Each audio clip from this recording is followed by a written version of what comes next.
General Qamar Javed Bajwa ने कहा है पाकिस्तान और भारत को देरीना मसला कश्मीर को हल कर लेना चाहिए। रिसालपुर में ग्रेजुएशन तकरीब से खिताब करते हुए उन्होंने कहा कि मसला कश्मीर को बावकार तरीके से कश्मीरियों की उमंगों के मुताबिक हल होना चाहिए। आर्मी चीफ का कहना था कि कश्मीर में इंसानी अलमिये को मंतकी अंजाम तक पहुंच जाना चाहिए, ताहम अमन के लिए हमारी ख्वाहिश को हमारी कमजोरी ना समझा जाए। हमारा सवाल कुछ इस तरह से है कि पाकिस्तान और भारत को मसला कश्मीर अवामी उमंगों के मुताबिक पुरामन तरीके से हल करना चाहिए। आर्मी चीफ का ये कहना है, तो मसला कश्मीर का पुरामन हल आखिर कैसे मुमकिन है? ब्रिगेडियर साहब,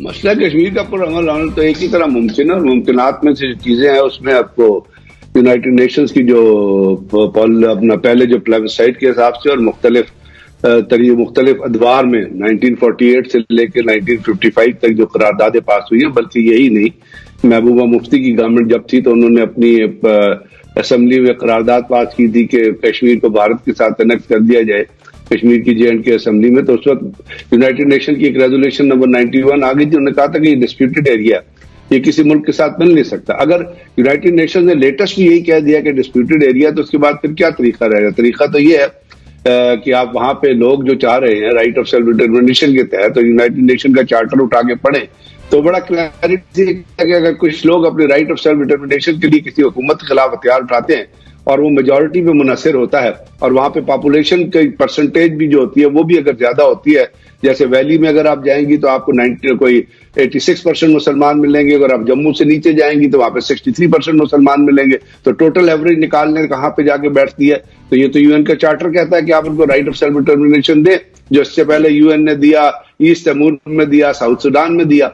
लेकिन अब यह है कि उसके साथ जो लिमिटेशंस एडेड हैं, उसके साथ जो क्लॉजेज एडेड हैं, उन क्लॉजेज को पूरा करने के लिए कौन सी सुपरविजन होगी? उस क्लॉजेज को पूरा करने के लिए यूएनओ ने 1951 में एक आर्बिट्रेशन जनरल भी अपॉइंट किया दिया था और एक काउंसिल भी बता दी थी, 4 मुल्कों का एक वक्त भी बता दिया था। अब इसमें यहाँ पे जो सवाल ये है कि क्या वो पाकिस्तान को, वो पहले भी एक्सेप्टेबल था, पाकिस्तान अभी भी एक्सेप्ट कर लेगा, लेकिन क्या वो इंडिया को एक्सेप्टेबल है? और उसके अंदर सबसे बड़ी चीज जो है, जो देखने की है, वो ये है कि अगर यूनाइटेड नेशन की करारदादों के मुताबिक मसले को हल होना है तो आपको डी इंडक्शन करनी है वहां से फौजों की। अब पाकिस्तान ने तो फौज लेवल जो मेंटेन की हुई है वो बॉर्डर के साथ साथ है, इसके लिए सुपरविजन चाहिए, इसके लिए एक इफेक्टिव बॉडी चाहिए। आर्बिट्रेशन में क्या होगा, तो पहले भी हो चुकी है बातचीत का, तो जैसे यूनाइटेड नेशन के सिक्योरिटी काउंसिल के अपना यूनाइटेड नेशन सेक्रेटरी जनरल ने कहा कि मैं आर्बिट्रेशन कराने के लिए तैयार हूं, तो वो जो आर्बिट्रेशन होगी वो तो होगी कि आप किस तरीके कार से शुरू करेंगे, जो पहले ही वजह कर दिया गया। अब यहाँ पे एक और सवाल इस वक्त जो पैदा होता है, और वो दुनिया के लिए भी लम्हे फिक्र है, यूएनओ के लिए भी लम्हे फिक्र है, उसमें यूएनओ बात ही नहीं करती है। मीर साहब, जिस तरह अभी जैगम खान साहब ने भी जिक्र किया कि 3 फरीक हैं, मसला कश्मीर का कोई 1 या 2 फरीक नहीं है, तो तीनों फरीकैन का मामले पर इत्तेफाक जरूरी है ताकि ये मामला पुरामन तरीके से हल हो। डेडलॉक के साथ आगे नहीं बढ़ा जा सकता, तो पुरामन हल आपके ख्याल में क्या हो सकता है? देखिए जी, फरीक 4 हैं। आपके कश्मीरी जो आज़ाद कश्मीर में है, ऑक्यूपाइड कश्मीर में है, वो हमें ऑक्यूपाइड कश्मीर कहते हैं, हम उनको कहते हैं। Government of India, government of Pakistan, इस पे बहुत ट्रैक 2 पे बातें हो चुकी हैं। I been part of it in Brussels, और बेसिकली वो जेर ज़बर पे अड़क जाते हैं। बात बड़ी सिंपल है, हमें एक्सेप्ट करना चाहिए कि what is there complication.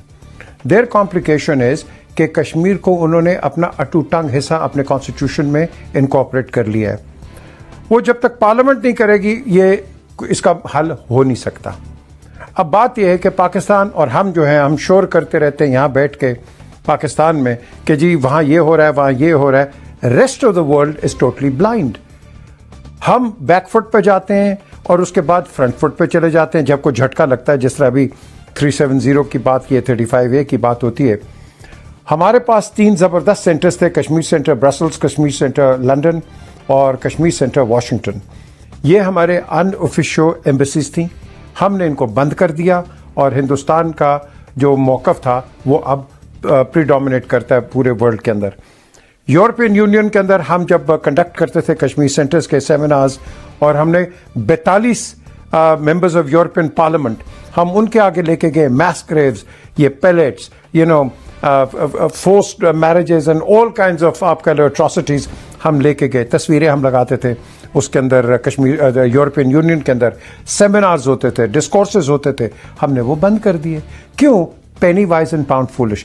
Pakistan کے اندر بیٹھ کے اگر ہم کشمیر کا کاز پلیڈ کریں گے, آئی ایم سوری ٹو سے nothing will happen out of it.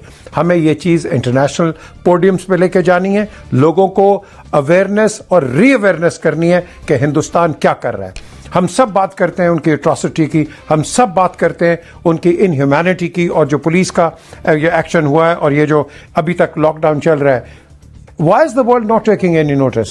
Because ہم اس کو اتنا پش نہیں کر رہے, ہم کوئی پش نہیں کر رہے. ہم سمجھتے ہیں کہ جی کشمیر ڈیسک ایمبیسیز میں لگا کے and that will be the final solution. No, it won't be the final solution.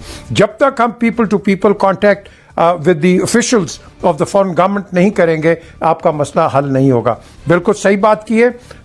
ایک چھوٹا کتا گم ہو جاتا ہے, ایک بچہ گم ہو جاتا ہے تو پوری ہیڈ لائنز بن جاتی ہیں. آپ کیا سمجھتے ہیں کہ اگر ہم چاہیں کہ یہ مسئلہ پرامن طریقے سے حل ہو جائے, جس کے لیے پاکستان نے بارہا ایفرٹس بھی کی اور اپنے طور پر آواز بھی اٹھائی, لیکن کوئی کارگر ثابت نہیں ہو سکا کوئی بھی طریقہ, تو اب کیا پاسبلٹیز ہیں؟ سلما, میں تو کہتا ہوں اس میں 5 فریق ہونے چاہیے, کیونکہ یہ جو بون آف کنٹینشن ہے بٹوین انڈیا اینڈ پاکستان, یہ برطانیہ چھوڑ کے گیا. جب برطانیہ کی حکومت تھی اور اس وقت تقسیم ہند ہو رہی تھی, تو آپ نے دیکھا کہ برطانیہ ہمارے لارڈ ماؤنٹ بیٹن اور ریڈ کلف کو پیچھے چھوڑ گئے. گرداسپور نے بھی پاکستان کا حصہ ہونا تھا. کشمیر جو اس وقت آکوپائڈ کشمیر ہے, انڈیا کے زیر تسلط ہے, اس نے بھی پاکستان کا حصہ ہونا تھا. تو اس میں برطانیہ کو بھی فریق بنانا چاہیے اور ان سے کہنا چاہیے کہ اصل میں تو مسئلہ یہ تم نے چھوڑا ہے اور تم اتنے چیمپئن بنتے ہو ہیومن رائٹس کے, تو آپ ذرا یہ مسئلہ تو حل کروائیں نا. آپ دیکھیں کہ دنیا میں کہیں ایسا ہوا ہے کہ 1 سال سے زیادہ کا ٹائم ہو گیا اور لائف ٹائم وہاں پہ کرفیو لگا ہوا ہے, لاک ڈاؤن ہوا ہے. آپ دیکھیں کہ دنیا میں کرونا کی وجہ سے جب لاک ڈاؤنز لگے ہیں تو لوگوں کو 1 ہفتہ 2 ہفتہ اپنے گھروں میں مقید ہونے میں کتنی پرابلم آئی ہے, کتنے کاروبار خراب ہوئے, بچے اسکول نہیں جا پا رہے. تو بھئی دنیا کا ایک خطہ ایسا بھی ہے جہاں پہ 1 سال سے زیادہ کا عرصہ ہو گیا ہے اور وہاں پہ لاک ڈاؤن اور کرفیو لگا ہوا ہے. تو خدا را دنیا کو بھی, عالمی طاقتوں کو بھی اپنی آنکھیں کھولنی چاہیے. یو این او کیا ہے؟ یو این او بالکل ایک ڈمی ہے امریکہ کا, وہ کوئی مسئلے کا حل نہیں کروا سکتا. دنیا میں آج تک کوئی ایسا تصفیہ نہیں ہے ملکوں کے درمیان جو یو این او نے کرانا ہے, جو یو این او نے کروایا ہو. تو یہ یو این او کی بھی ذمہ داری بنتی ہے کہ کشمیریوں کی استصواب رائے کی ذریعے جو ہے ان کو ان کے حقوق دیے جائیں. وہ جیتے جاگتے انسان ہیں.